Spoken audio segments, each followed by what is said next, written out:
Siapa Menko? Terima perintahnya. Jadi pertama kami ingin sampaikan mengenai posisi Bappenas. Jadi posisi Bappenas itu adalah membantu menghitung. Jadi membantu menghitung atas data yang kami peroleh dari gugus tugas dan kemudian itu melalui PLC bersatu lawan COVID. Jadi sekali lagi data Bappenas itu raw datanya adalah dari tempatnya Pak Doni. Jadi Pak Doni, Bappenas sama sekali tidak punya data. Jadi data memang diambil dari yang tersedia dan telah kami memperoleh dari Pak Profesor. Jadi kita sudah menggunakan data yang apa adanya dan data itu kami tahu memang di cleansing oleh BSSN dan memang ada beberapa data yang kami cross check secara acak di kabupaten kota melalui akses kami Bapeda dan Dinas Kesehatan. Karena apa? Karena Bappenas ditugaskan oleh Bapak Presiden untuk menyusun kembali reformasi sistem kesehatan nasional. Nah, dalam rangka menyusun sistem kesehatan nasional secara utuh, jadi tidak hanya COVID, semua penyakit yang ada dan kapasitas kesehatan dan seterusnya, itu kami berkoordinasi dengan seluruh dinas kesehatan dan Bapeda seluruh Indonesia. Itu sedang disusun dan sudah berulang kali kami lakukan pertemuan dengan Menteri Kesehatan. Jadi itu posisinya. Jadi sekali lagi kami ikut membantu menghitung R0 itu, meskipun terus terang harinya memang hari yang tidak bisa jadi kalau kami katakan real time, itu real time-nya itu bukan real time mengacu pada hari ini gitu. Tetapi kami sebutkan ada tanggal-tanggalnya di situ. Kenapa? Karena tes-tes itu juga ada time delay-nya. Dan time delay-nya itu tidak seragam. Ada yang 2 hari, ada yang 3 hari, ada yang bahkan yang lebih dari 3 hari. Jadi, tapi itu semuanya sudah di cleansing, jadi kami tinggal menggunakan, cuma tetap ada time delay. Itu pertama. Yang kedua, yang ingin kami sampaikan adalah bahwa yang dihitung oleh Bappenas adalah atas suggestion suggestion dari WHO, dan kami bersama WHO dan ahli epidemiologi telah melakukan juga konferensi pers atas arahan Bapak Presiden untuk menyampaikan keadaan Indonesia dan bagaimana kita menggunakan suggestion WHO itu berdasarkan 3 kriteria, yaitu kriteria epidemiologi yang juga kita sama-sama tahu mengenai sistem kesehatan, dan yang ketiga surveillance. Tetapi Bapak Presiden berulang kali mengingatkan untuk tes. Jadi berapa kali Bapak Presiden mengingatkan tes, dan juga diskusi kami dengan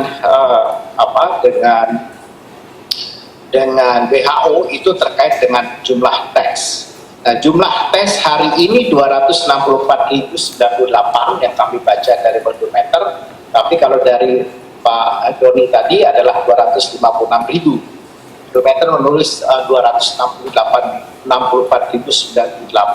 per 27 Mei jam ini, dan ada 23.165 kasus. Yang saya ingin sampaikan adalah mengenai jumlah tes per 1 juta penduduk. Per 1 juta penduduk kita telah naik dari tanggal 19 yang pada 743 per 1 juta penduduk, sekarang menjadi 967 per 1 juta penduduk. Apakah itu cukup? Belum. Karena persyaratan yang diminta oleh WHO itu adalah 1.000 ya, per 1 orang per 1.000 penduduk per minggu. Jadi kalau misalnya Jakarta ada 10 juta penduduk, maka Jakarta itu harus punya hasil tes 10.000 per minggu. Karena ini sudah berjalan kira-kira 12 minggu terhitung tanggal 2 Maret, maka di Jakarta harusnya yang dites sudah 120.000. Realitasnya Jakarta sudah dites di atas 120.000, kira-kira sekitar 132.000. Jadi dengan kapasitas 3.100 per hari uji tes di Jakarta. Nah, karena itu kalau kita lihat, maka sisanya 140-an ribu itu tesnya itu di luar Jakarta. Ini yang kita ingin kejar supaya jumlah tesnya memenuhi syarat. Satu contoh saja, Brasilia sampai hari ini masih mencapai sekitar 30% dari total yang memang harus dia dites, dalam pengertian untuk mencapai jumlah yang diharapkan oleh WHO. Jadi WHO misalnya mengatakan 200 dengan penduduk 212 juta, Brasilia itu harus pada minggu ke-12 itu harusnya sudah 2.552.000 yang dites, tetapi hari ini baru 817. Jadi baru sampai 30%. Rusia itu misalnya mereka telah melakukan tes 9,1 juta dan yang disyaratkan pada T sekarang itu 1,7 juta. Artinya mereka sudah jauh di atas itu. India misalnya yang dites itu sudah 3.126.000, sementara harusnya hari ini mereka sudah mencapai 16 juta, artinya baru 20%. Dan kemudian dengan negara-negara lain itu bisa dihitung. Jadi sekali lagi surveillance itu menjadi penting. Karena itu Bappenas mensuggest agar PDP dan ODP itu, demikian juga suggestion dari WHO untuk dites lebih awal sehingga kita benar-benar tahu, dan PDP dan ODP lah sumber untuk kita lakukan tracing dengan cepat. Jadi PDP itu kalau dari ODP dites, dengan sedemikian mereka statusnya sudah tidak lagi PDP atau ODP.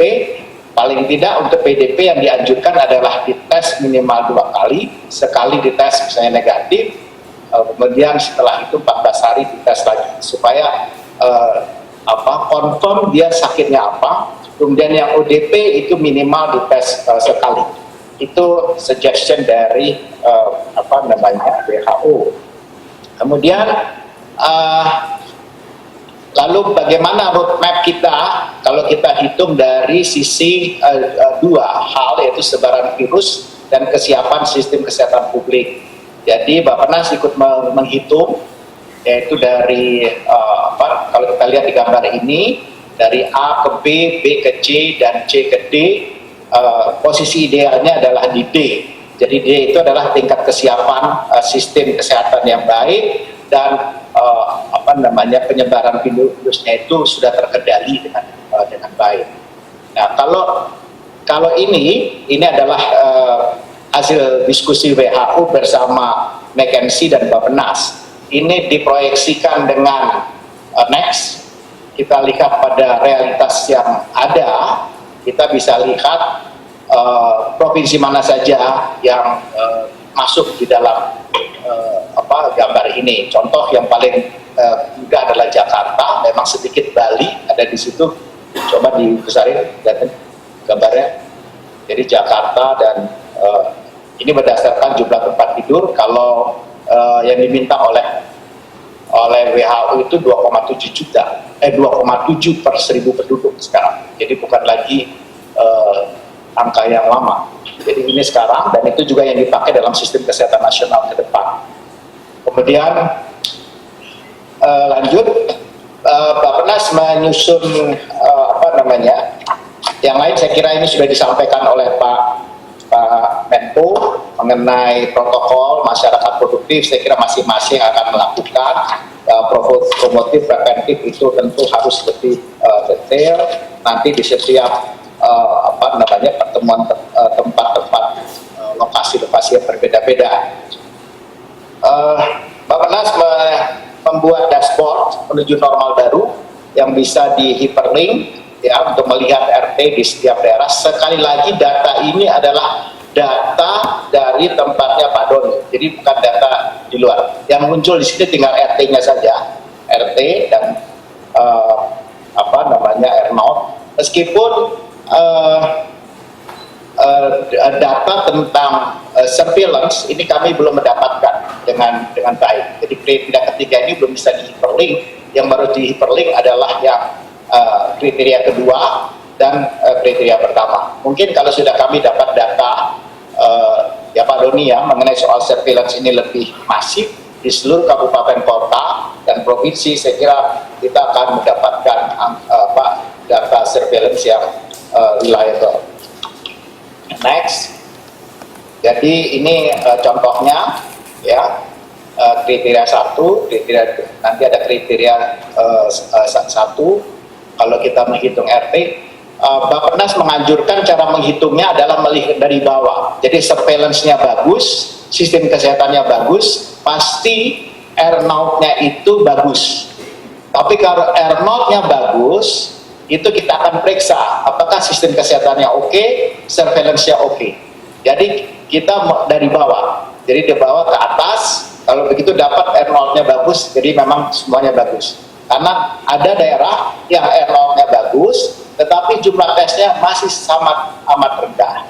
Begitu juga dengan sistem kesehatannya, jumlah tempat tidur dan seterusnya yang nanti Pak Doni bisa sampaikan yang belum memadai. Saya kira itu aja dari Bappenas. Terima kasih. Assalamualaikum warahmatullahi wabarakatuh.